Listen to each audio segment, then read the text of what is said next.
These aren't haunted houses, these aren't demons at 3 a.m. These are 5 horror stories that feel wrong because they could happen to anyone. On a long-distance night bus, there's a rule drivers never explain. They don't stop the bus once it leaves the city. A man traveling alone noticed something strange after midnight. At every stop, someone got off, but no one ever got on. By 1 in the morning, the bus was almost empty, except for one seat in the back. It was occupied. A man sat there completely still. No phone, no movement, not even breathing. The passenger, feeling a chill crawl up his spine, decided to ask the driver.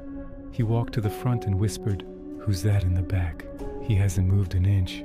The driver didn't turn his head. He kept his eyes locked on the dark road ahead and just said, "That seat wasn't empty when we left." The passenger sat back down, his heart pounding.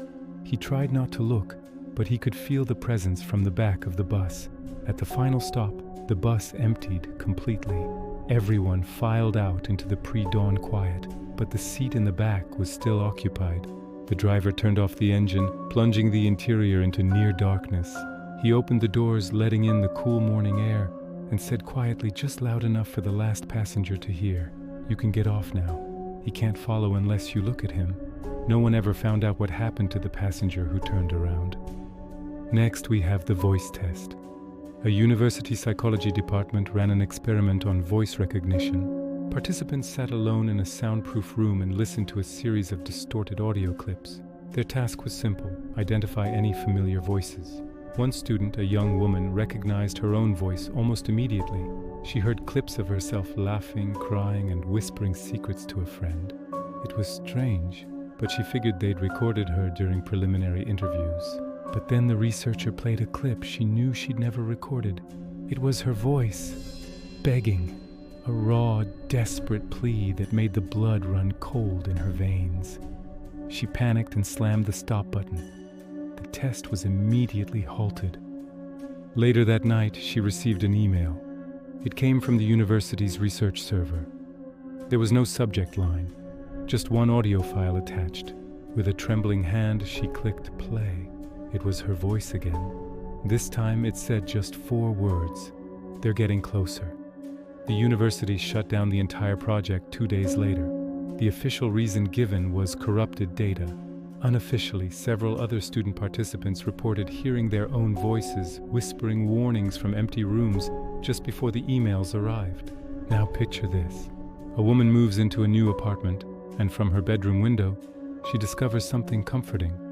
She can see directly into the window of another apartment across the way. A man lived there. Every night it was the same routine. Lights on around 7, TV flickering. Lights off by 11. One night, feeling friendly, she waved. The man, surprised, smiled and waved back. The next evening the apartment was dark. No lights, no movement. It stayed that way for 2 days. Then the lights came back on. Same man, same routine. She waved again, relieved he was okay. But this time, he didn't wave back.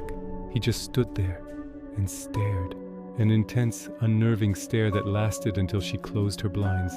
The next morning, there was a knock on her door. It was the police. They had only one question for her. "Ma'am, how long have you been watching the empty apartment?" The man she described, the one she'd been waving at, had passed away months earlier. The window she thought was his apartment. It wasn't an apartment at all. It was a reflection of her own. This next one is for anyone who's ever found a strange file on their computer. A cybersecurity analyst was tidying up his personal hard drive when he found an encrypted folder he didn't recognize.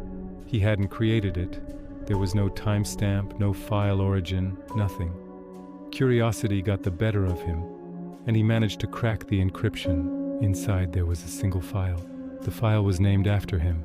His full name. His heart skipped a beat. He opened it. The file contained logs, thousands of lines of text, dates, times, and exact GPS coordinates. They matched his daily routine for the past year perfectly. Where he ate lunch, the routes he took to work, even his late-night trips to the kitchen. Then he scrolled to the bottom and saw tomorrow's date. There was only one entry. It had the current time, his home coordinates, and a single, final line, "Subject becomes aware." At the exact moment he read those words, the file deleted itself. His computer screen went black, and then his phone rang. An unknown number. He answered. A calm, synthetic voice said, "Thank you for confirming." And the line went dead. Finally, the people who don't sleep. In a small, remote town, local doctors began to notice a disturbing trend. A small but growing group of residents simply stopped sleeping. This wasn't insomnia. They felt no fatigue. They experienced no hallucinations or side effects from the lack of rest. They were, for all intents and purposes, perfectly fine. They went to work, socialized, and lived their lives, just without the need for sleep. Concerned doctors ran a series of tests, including brain scans. The scans showed their brains were highly active during the night, but it wasn't the pattern of a waking or dreaming state. It was something else entirely. It was more like listening intently. When questioned, the patients all gave the same chillingly simple answer. "If we sleep, we miss it." Doctors would press them, asking, "Miss what?" But none of them would ever answer. They would just smile a knowing, patient smile. Weeks went by. Then one Tuesday morning, every single one of them disappeared, all on the same night. There were no signs of a struggle, no footprints outside their homes, no farewell messages, just empty houses with perfectly made beds that hadn't been slept in. The only thing investigators found was a single bizarre detail consistent across every home.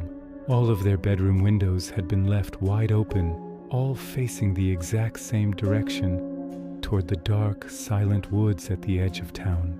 Some stories scare you, others make you uncomfortable. These are the ones that stay with you. If you want more stories like this, don't forget to subscribe and tell me in the comments which one felt the most real.